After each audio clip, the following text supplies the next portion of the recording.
I'm not gonna lie to you guys, I'm actually nervous right now. We're check this out, we're coming through Prim. You know, it's like right before you get to Vegas and everything, and setting in. I get in the car tonight for first practice, about 4 hours of that. And I'd say I'm nervous too, because this weekend there's like always a goal. I feel like there's always stakes on something other than just like don't wreck or, you know, win the race. But, you know, I'm always looking to like try and go somewhere, and Legends Racing, this is an oval race, my first oval race, and that it's kind of a stepping stone. I want to get into trucks and Xfinity and try and make a run in NASCAR.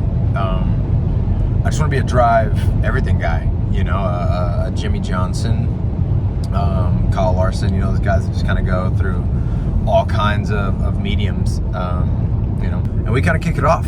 Truck Series goes after us tomorrow night, and then you've got Xfinity and Cup. It's gonna be a good time. Feeling good about playing? Yeah, excited. Do you think you get more nervous about the anthem or a full set? The anthem is like something I've been doing since I was young in Portland. I was singing the anthem at the soccer games and stuff, so it's kind of routine. I think I'm more nervous to play a 45-minute show, because then it's 45 minutes of being purely entertaining instead of a minute and a half. So. Yeah. Oh, that's a super nerve-wracking minute and a half. Yeah, and everyone's comparing it. Woo!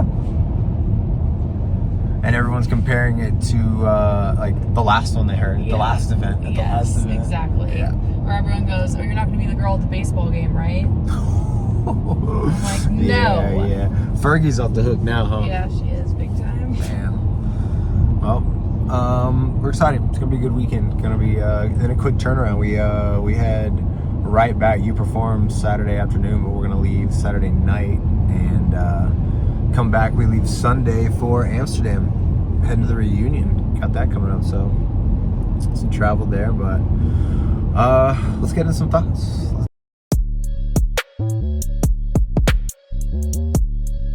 Been a minute since I hollered at you guys. A couple things have went down, so I'll like run through them, give some thoughts on them, so we got some time. I think the last time I saw you guys, like Nailgate was the last thing that happened. We did the balloon challenge. That thing was tough, and I'll be the first to admit we should have listened to Devin on that one. Going into that, Devin was like, guys, remember, the speed doesn't matter at all. You know, because of the way the rules were, we could have taken till midnight to finish that challenge. If we got every single balloon and any other team popped one, we would have won. So hindsight, should have slowed it down, but Corey and I just saw rabbits out there and we just took off like a couple of dogs. We was hauling. Felt good to run though. Then Michelle goes in against Tina.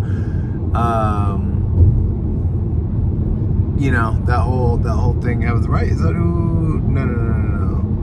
Balloon. Oh, Corey and Brad go in there on the balloon challenge. And dude, Brad is so solid. Brad is really good. He can compete, you know, I think on the franchise or All-Stars. I think Brad's like main issue is just inconsistency, because when he's on, he is very, he's one of the hardest to beat. Very smart dude, very athletic. But if he's off, he's off. And just for some reason, like way off, there's kind of no in the middle. So Corey did a good job of just showing up, getting it done. Super tough challenge too. It was super tough watching him go. Just watching him trying to figure it out.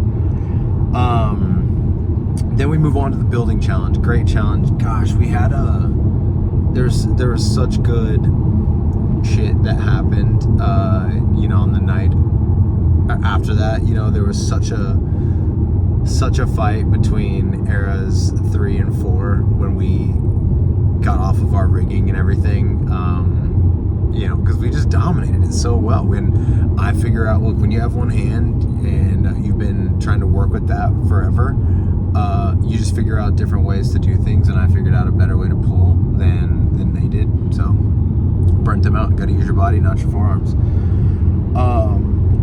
That was when so we win, you know, put in Darrell, and Tina. And I mean, I stand by what I said. Like, it sucks I had to vote that way because I do like Tina and Darrell so much. But as far as the game goes, and you guys know, I play the game at hand. It changes after every challenge and elimination. It changes after every day because people have different conversations, so shit changes.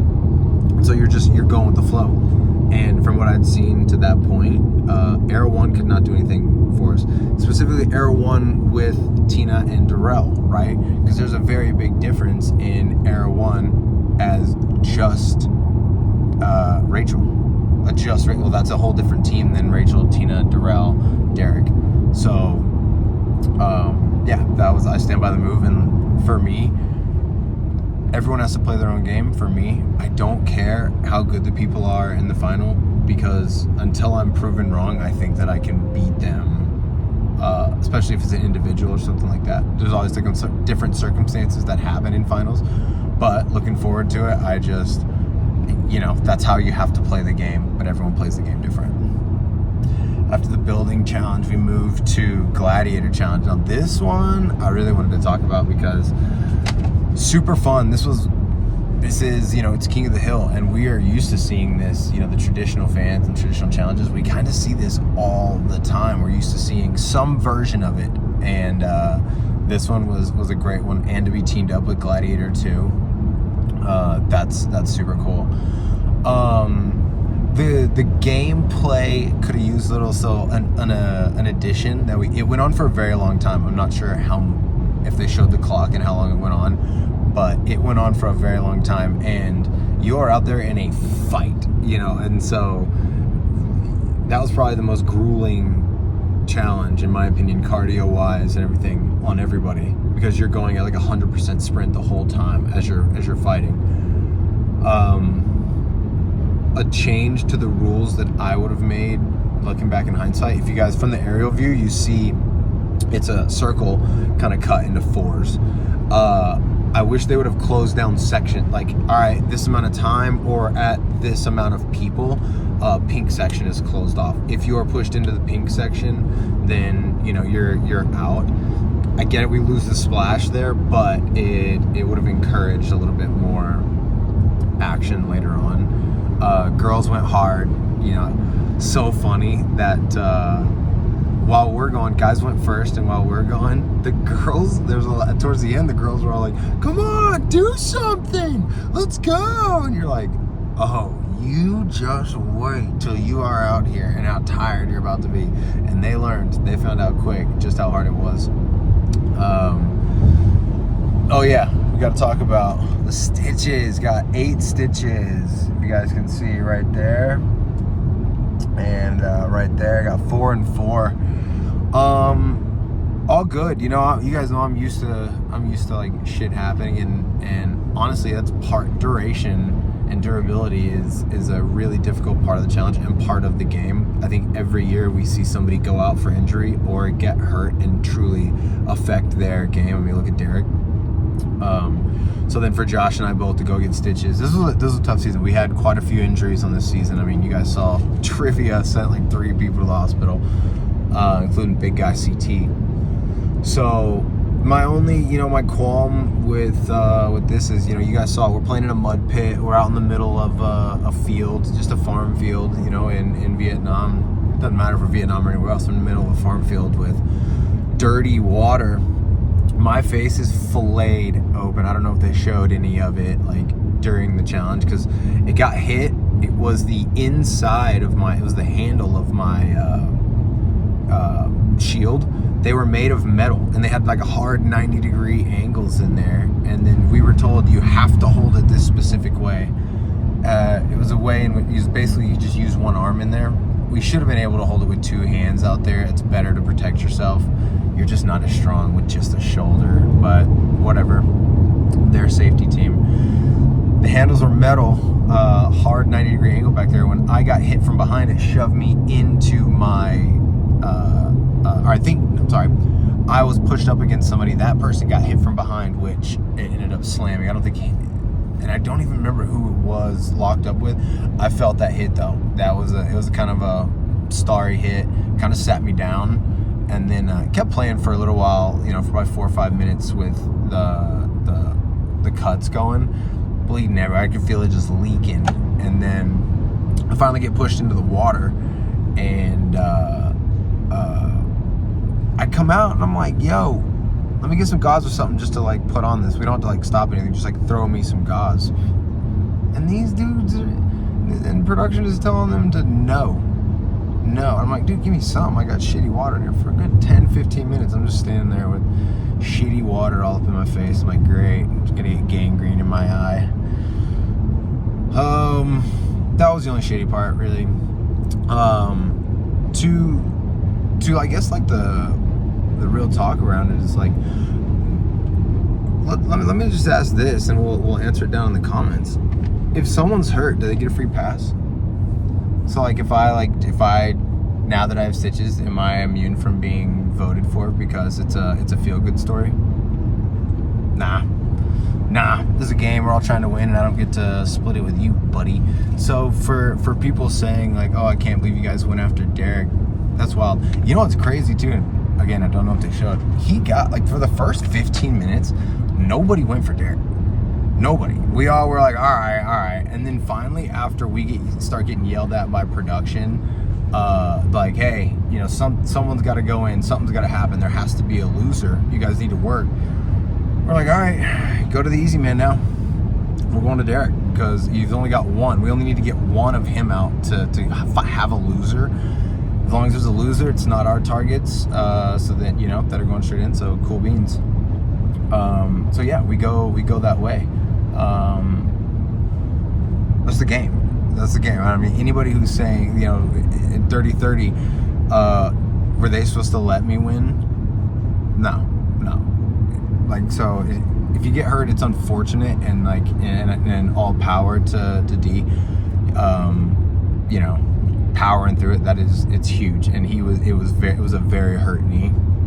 And then the after challenge shenanigans, you know, Derek was talking shit on Corey for, you know, like entertaining deals and stuff. So while they're playing and while we're all out, the last few are in there, Devin just calls out. Devin goes, make a deal with Corey, make a deal.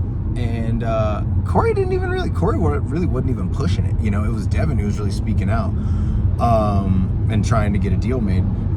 So then afterwards, Derek starts shouting at Corey. Corey's like, dude, I didn't even do it. And like, and number two, mind your business. Like, shut up, you know, like, and so Corey gets in Derek's face. They're yapping. And then Corey's like, all right, man, like, this isn't worth it. Turns around, walks off. Derek picks up a life jacket and throws it at him.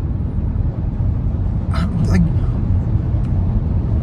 it's all petty, it's all stupid, but at the same time, we're still gonna be like, yo. So, and people go, well, it's just a soft life jacket. I go, okay, so imagine you're getting into an argument with somebody and they reach up, they have a glove, they're holding a glove in their hand, and they just smack you with the glove. It's the same as smacking with the hand. You're still gonna smack them back. Just because it was with a softer object doesn't make it the action less of a disrespect or a slight. So, to any of that, people are like, you're being mean to Derek. It's like, no, we're playing the game. And I tell you what, anybody who thinks like that, you wouldn't be good at the game. So, where we at? We at after that, because, you know, then they get to, and in the challenge, what makes the challenge so great is we have eliminations. So it's not just, oh, we don't like you, so we're gonna vote you out of here. When they go to elimination, so they get into it at the challenge, boom, they get to go settle this thing, you know, in elimination. And what better way for it to like have boxing gloves and be a whole thing. So the challenge is coming through, you know. We had I got the stitches. Then we go to the containers. All right, and that's our latest, right? Super cool challenge. You know, the rigging for this thing was very, very cool. The way the trap doors open, all that. Logistically, it's super tough for them, you know, because after every round they had to look at a sheet, whatever the team captains, you know, put the hand and foot holds at, and then go put those up. And it was super confusing in there. It's dark, so I could see how they're, you know, it is tough. You're resetting every time. I just hate when the game suffers, you know. We're not nobody's saying it's easy job, like do it right the first time. But I would love to have gotten a reset after my my foothold. Like that was my most important one. Like when we set up in there, I was like, okay, I can last because I can squat on this foot and be good. And within the first minute, that thing turned. You know, it's supposed to be flat, and you're putting your foot on it flat. Literally, my hand is like the perfect shape of like what it was. It's supposed to be flat. You're putting your foot on it, and this thing goes, and it's like that. And so now I have nothing, you know, to put that foot on. It's fine. It's just, you know, I called it out while we were up there, like, yo, my thing moved. It actually moved twice because I kept trying to go on it and it rotated again. It just wasn't tightened in there enough. No, it's not intentional, you know, shit happens. It's not that tough of a reset either. Just like pull the crane down, but that sucked. Honestly, nobody was probably lasting as long as Tina anyway. Like, what a perfect setup to for your first challenge by yourself on the team, something that you dominate. So that was, I don't think anybody was going to beat that anyway. I don't think I was staying there for 15 minutes, but you know, I kind of raised hell when we got down because I was like, yo, that's kind of crap. You know, you guys aren't going to do anything about that whole deal. And I was told, I knew the argument was mute when I was told, we're only contractually obligated to give you equipment, you know, to give you working equipment. What you do with it after is on you. And I was like, all right, you know, okay.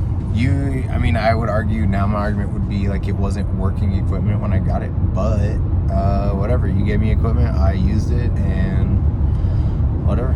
So is what it is. Rachel coming out on top, a must win, got it, establishing some respect to back on that name in Air 1. So big loss for us, you know, Dev going out. Devin's so good for Air 3 because like if I don't have to be the leader, I don't want to, because obviously I can be abrasive, and the more we can avoid that, the better.